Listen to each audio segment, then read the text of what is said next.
More private clinics will be used to help achieve the Prime Minister's pledge to cut the NHS backlog. 13 new community diagnostic centres will be opened across England to carry out an additional 742,000 scans, checks and tests every year.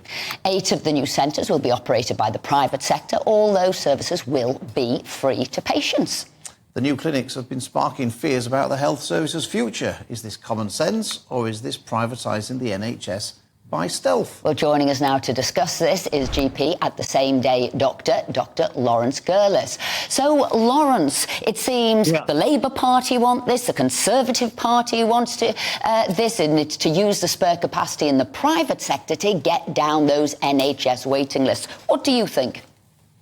It's a good idea. I mean, I don't want to use the old cliche about a sticking plaster, because I think for once this is an idea that, if followed through, might actually work.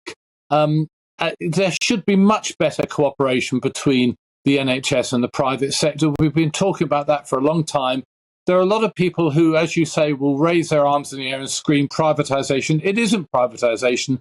Everything will remain free at the point of use. There's nothing wrong with using private providers to assist the health service, because there is spare capacity. And by heavens, we need that capacity because of the waiting list being so long. The idea is good. It will take a while to get going. As you know, there are excess deaths at the moment, mainly from cancer and heart disease, and they're going to focus on getting better diagnosis so that the patients aren't dying in excess numbers as they are at the moment.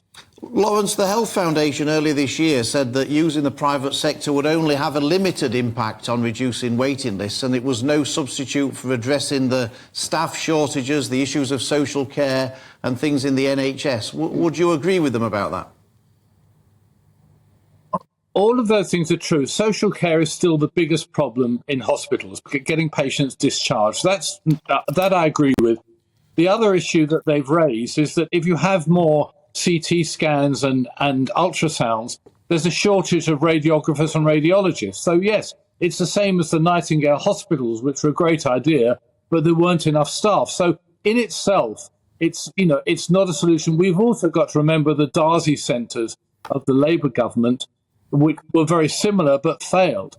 But the thinking is good. So we shouldn't pour too much cold water on this, because the idea of working with the private sector has to be applauded and has to be followed through. And we need to get the staffing up and address those other issues, Laurence, such as social care. Laurence, some people will say they think this is sort of privatisation through the back door. And I've had this debate with people. I said, but if it's still if it's still free at the point of delivery, what does it matter? And they say, no, you're fundamentally changing the NHS. Is that right?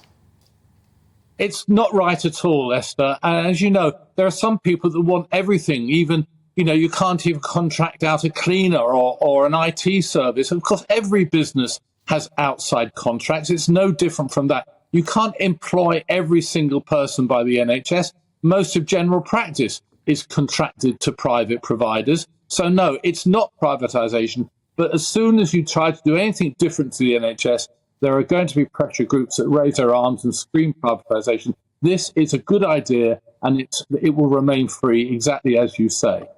Dr. Laurence Gerlis, thank you very much indeed for joining us this morning.